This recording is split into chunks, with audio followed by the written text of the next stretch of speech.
मराठा आरक्षणासाठी मनोज जरांगे पाटील यांनी सरकार विरोधात दिनांक 20 जानेवारीला मुंबईत अमरण उपोषणाचा इशारा दिलाय। त्यानुसार राजधानी मराठा क्रांती मोर्चाच्या समन्वयकाची रविवारी साताऱ्यात बैठक पार पडली।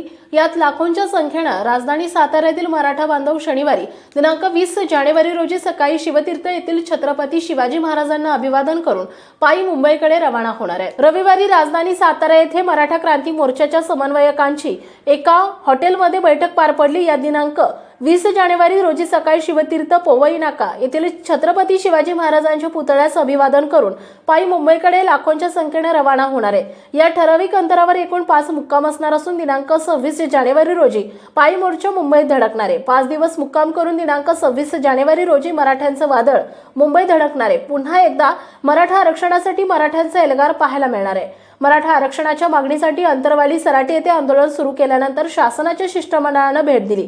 त्यामध्ये जरांगे पाटील यांनी शासनाला मुदत दिली आहे। त्यानंतर जरांगे पाटील यांनी तिसऱ्या टप्प्यातील महाराष्ट्र दौरा सुरू केलाय। त्यामध्ये जिल्ह्यामध्ये मायनी, कराड, सातारा, मेढा, वाई तालुक्यात मोठ्या सभा झाल्या। 1 डिसेंबर 2023 पासून जिल्ह्यामध्ये गावामध्ये आंदोलन सुरू झाली। त्यानंतर जरांगे पाटील यांनी सरकारला आता आरपारची लढाईचा इशारा दिलाय। यात त्यांनी लाखोंच्या संख्येने मराठा बांधव मुंबईत अमरण उपोषणास बसणार असल्याचं सांगितलंय। त्यावर अंतरवाली सराटी येथे नुकतीच बैठक पार पडली। त्यावर प्रत्येक जिल्ह्यात सकल मराठा समाजाच्या वतीने मुंबईला जाण्याची तयारी सुरू केली आहे।